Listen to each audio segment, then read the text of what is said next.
আমার অনেক দিনের ইচ্ছে ছিল ভারতের নানান রাজ্যসহ বিদেশের বিভিন্ন পুরনো নতুন শিল্পকলাকে নিজের মতো করে চেষ্টা করার।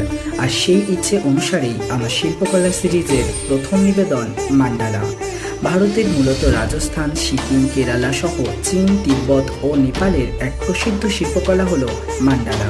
ভারতের সংস্কৃত ভাষা থেকে এই শিল্পকলার নাম এসেছে, যার অর্থ হলো গোল।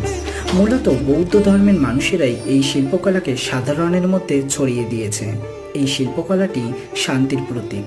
এবার বলি, এই কুর্তাটা যখন আমার কাছে সাজতে আসে তখন আমার এই শিল্পকলার কথাই প্রথম মাথায় আসে।